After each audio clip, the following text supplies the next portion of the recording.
bahwa Allah zat yang wajibul wujud adanya, yang maha sempurna, maha suci dari segala sifat kekurangan. Dah cukup dah. Nah, itulah esa pada zatnya. Nah, sekarang esa pada sifatnya. Nah, ya.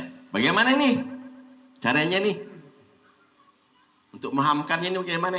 Karena sifat ini menunjukkan sesuatu adanya zat Allah Subhanahu wa taala. Begini contoh. Ini ilmu tauhid banyak contoh nih yang boleh bisa nih tentang sifat nih ya. Kita pagi-pagi ke pasar. Pasti banyak kerjaan orang. Ya. Kerjaan orang ini banyak berdasarkan ilmu. Ya, satu ada yang kaya. Kita ambil yang dua aja lah contohnya tentang sifat nih, payah banyak gila nih. Tentang kaya dan tentang ilmu. Karena yang namanya sifat Allah ini kan banyak, kudrat, iradat, sama, basar, kan banyak kan. Nah, kita ambil aja lah yang dua aja lah, yang kaya aja. Kaya. Berarti sifat Allah nih yang maha kaya.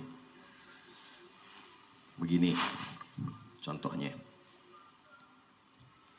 Bahwa Allah itu sifatnya kaya. Nah, makanya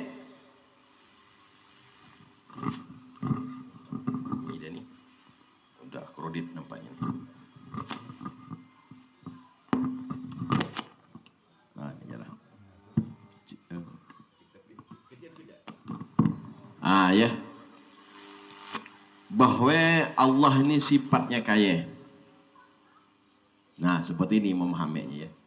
Supaya jangan salah itikat. Sebab kalau dalam ilmu tauhid ini salah itikat tanpa kita sadari, kita mendapatkan dosa besar. Tapi kalau itikat kita salah, ya, kita sadari,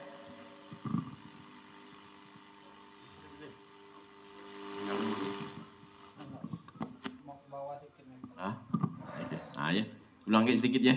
Tentang akidah nih satu ya. Kalau kita salah, ya, tanpa kita sadari, itu hanya mendapatkan dosa besar. Kalau kita sadari salahnya, nah itu lebih besar lagi, hukumnya murtad. Nah, makanya tadi kalau macam tadi itu disadari itu tentang perguruan Tuhan nih. Aku Tuhan itu sadari itu. Nah, itu yang dikatakan murtad tuh. Nah, kalau kita pelajaran nih salah, ya, tanpa kita sadari, timbul waham istilahnya. Belum dapat ilmu, masih ada waham. Nah, tanpa kita belajar masih ada waham itu. Nah, kan tanpa kita sadari, nah itu barunya dosa besar. Kalau dalam ilmu tauhid ini tobat bagaimanapun ya, tidak bisa diampuni Tuhan. Kalau kekeliruan kesalahan dalam tauhid ini tidak bisa. Kecuali kita ngamalkan amalan tauhid. Beda dengan dosa fikih. Kalau dalam pelajaran fikih kita tidak sembahyang berdosa. Nah, astagfirullah, mohon ampun Allah ampunkan. Tapi kalau masih syirik lain. Bebuih-buih kita minta ampun, astagfirullah. Cuma satu aja, harus kita betul-betul tidak melakukan syirik kepada Allah Ta'ala. Memperbaiki amaliyah akidah inilah yang kita perbaiki.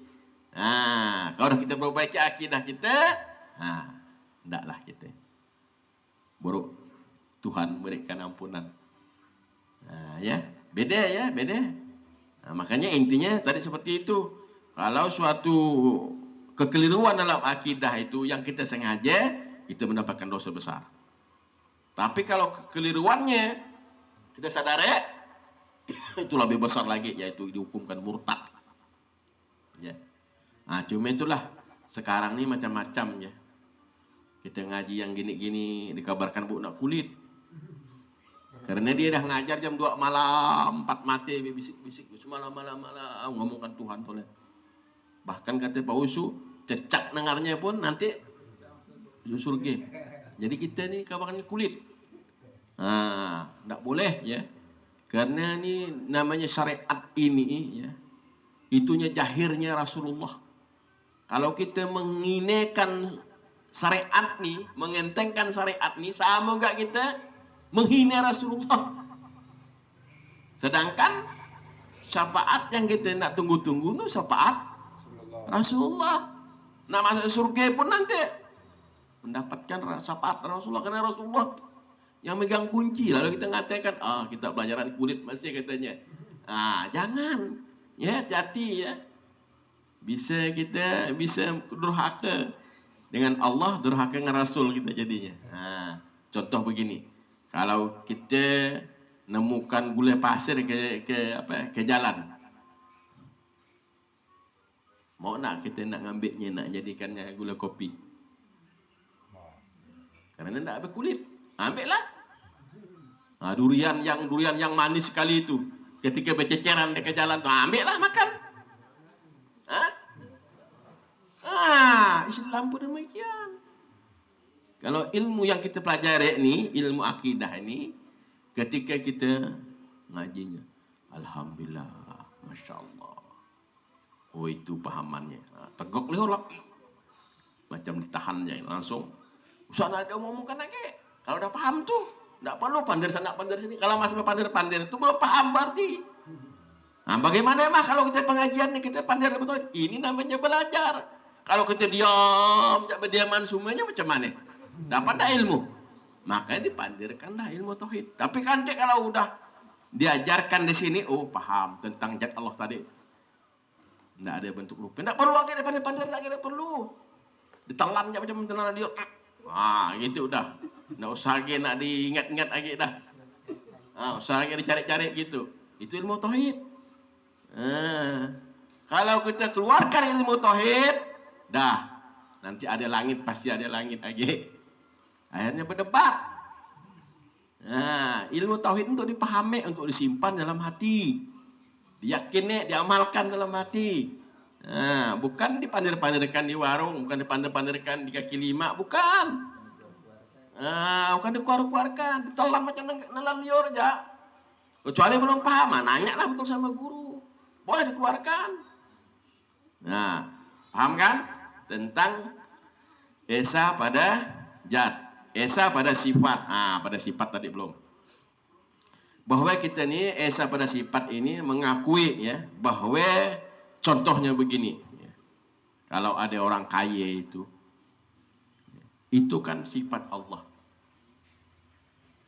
Yang kaya itu ya sifat Allah sebenarnya. Kenapalah orang kaya itu tidak sadar? Karena salah niat. Sombongnya ada, karena salah niat.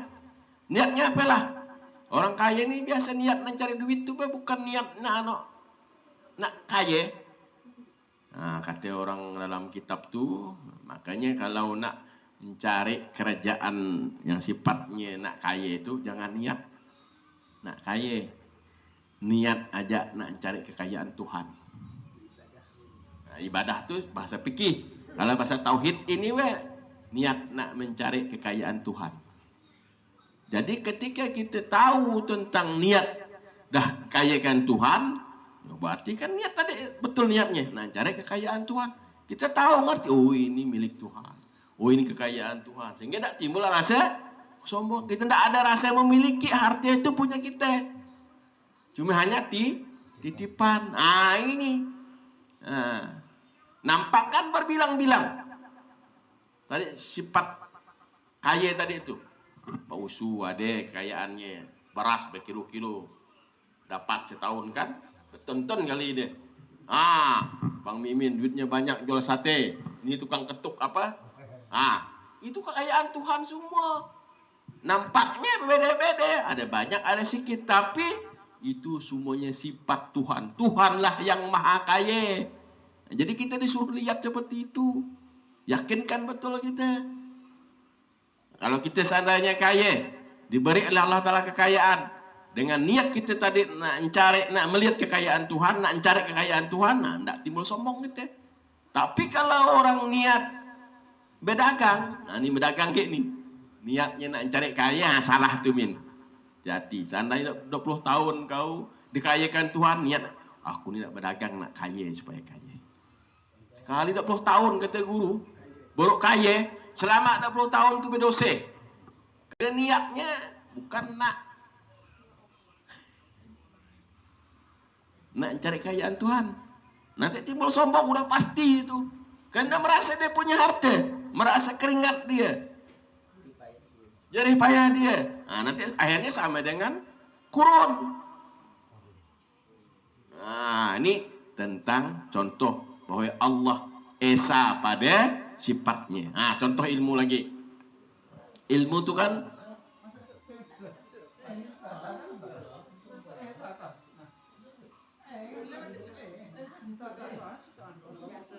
masuk dulu. Ini cerita-cerita. Nah, ya. Ini esa pada sifat ya. Tadi contohnya bahwa sifat Allah itu kaya. Jadi Allah yang bisa ngayakan orang ni. Jadi kalau kita berdagang jangan niat nak kaya, tapi niat nak mencari kekayaan Allah SWT. Jadi kalau kita kaya, sadar kita, oh aku ni dapat kekayaan Allah ni. Akhirnya kan tahu diri, sadar diri. Tidak rasa memiliki jadinya. Sadar betul bahwa titipan Allah SWT. Manfaatkanlah dengan sebaik-baiknya. Nah, ini sifat Allah. Esa pada sifatnya. Yang kedua, contoh lagi tentang ilmu. Sedikit ya, karena kita ini dalam pelajaran kita ini ada yang gantungkan niat, yaitu nuntut ilmu. Jadi kalau niat kita untuk mencari ridha Allah itu secara puncaknya, karena ridha Allah itu Allah yang memberikannya. Kita harus berusaha dan berikhtiar, yaitu mujahadah. Apa yang mujahadah kita dalam menuntut ilmu? Niatnya apa? Kan belum diberikan masih rumusnya. Jadi kalau kita gantungkan niat nih supaya nak jadi orang alim, itu rusak itu. Salah niat namanya. Seandainya kita belajar nih 10 tahun, terlalu alim 10 tahun. Selama 10 tahun tu niatnya salah, berdosa kita.